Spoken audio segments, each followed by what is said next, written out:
Hi, guys. Welcome back to the Melissa Culleton Show this week. I'm so glad you're here.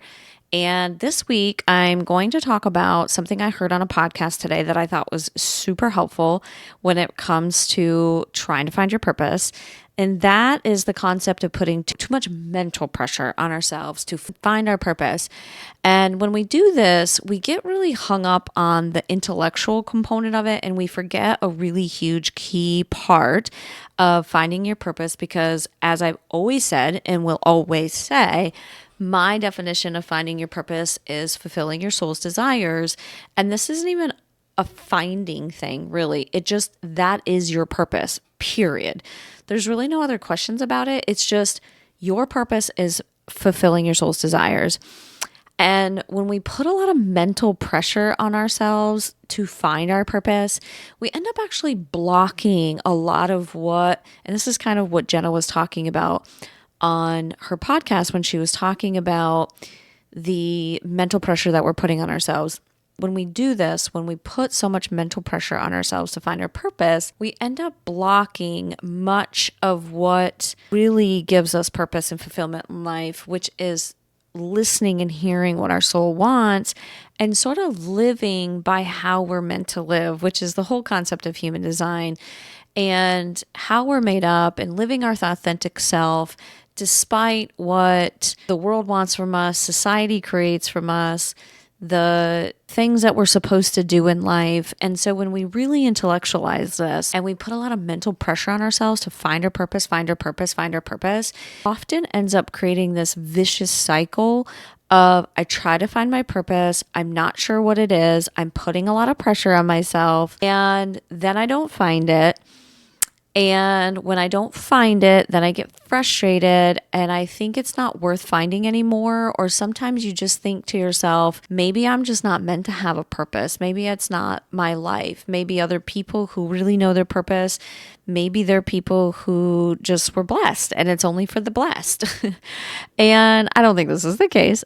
It's for so many reasons, but I really don't think this is the case. And I think a lot of what ends up happening to us when we do try to find our purpose is we put all this mental pressure on us to find it. It has to happen. There must be something that is going to appear out of the clouds. The clouds are going to part. Something's going to come down. It's going to tell me what my purpose is. And life is just going to be grand. And unfortunately, this is not how this happens. And I've talked about this before. Even if it did happen that way, I still think as human beings, we would question it.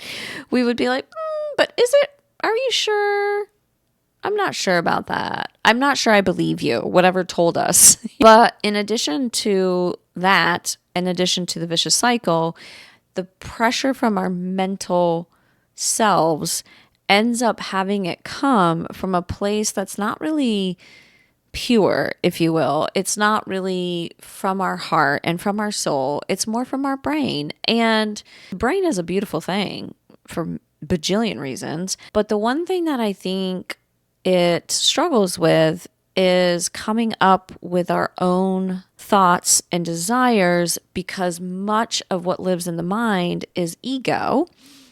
And over time, ego gets developed into this big monster. And depending on how much you're paying attention versus not, this can really be monumental in our lives, or we can be people who are conscious of this, understand this very clearly, and know that we don't necessarily have to believe everything our mind says. In fact, I would argue we probably shouldn't believe much of what our mind tells us.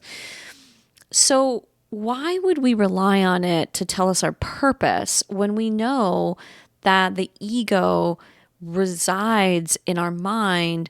And because the ego is there, then we're going to be filled with societal demands, societal norms. We're going to feel like we're being judged. We're going to want things that everybody else wants because that's what makes us fit in. If we have XYZ, if we have a pretty car, if we have a pretty house, if we have a really important job, if we're married, if we have kids. I've even known some people who want a boy and a girl as children to make their world complete. It's that specific.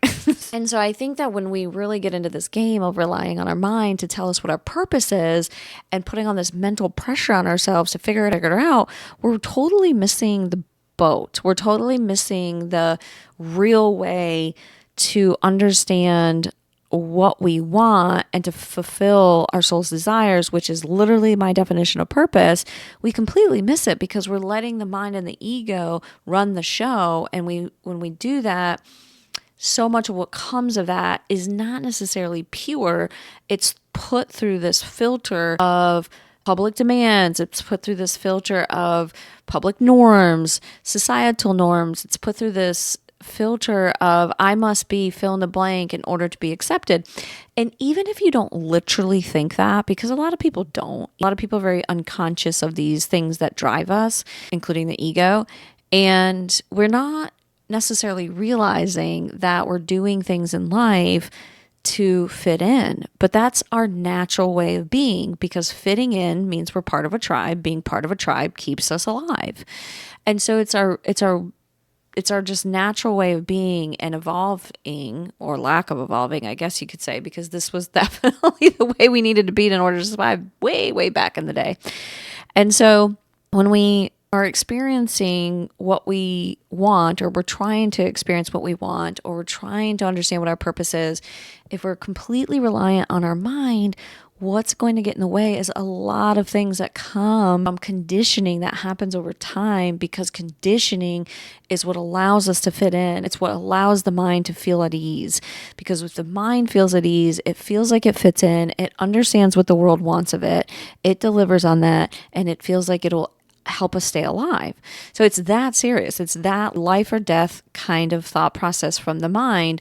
And so you cannot let it be what drives you to try to find your purpose, because you'll only come up short. And on top of it, you'll feel all this pressure and anxiety to feel like you're doing something monumental, having a purpose in order to feel fulfilled. When the reality is, if you just check in with yourself and understand what you want, coming from your emotions and your desires and your soul, and then delivering on those, it's as simple as that, versus having this constant chatter in your mind about find your purpose, or you won't feel fulfilled, or you're not good enough. And it just can go on and on and on from there. So I want to just touch on that really quickly. I heard that today. I thought it was really brilliant to consider how much we are allowing ourselves to be subject to the mental pressures of finding our purpose, and how we get tied up in that. And then we don't even see the things that are being signaled to us from whatever place in the world.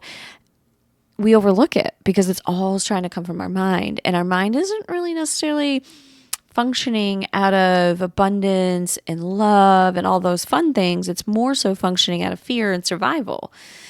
So what do we do about this? How do we get more in our body and in more of our soul so that we can fulfill our soul's desires, which is the definition of purpose? How do we do that? And there's tons of different ways, but my main key for this is, in some way, shape, or form, you have to allow yourself to get connected with you. And the way you get connected with you is through your emotions.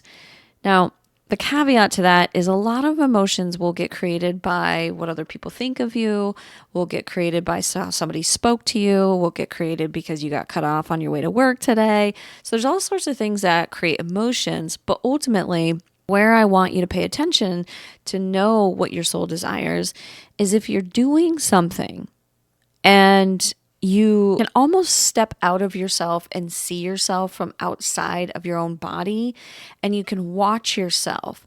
And when you're watching yourself, are you excited? Are you light? Are you playful? Are you happy? Are you at peace?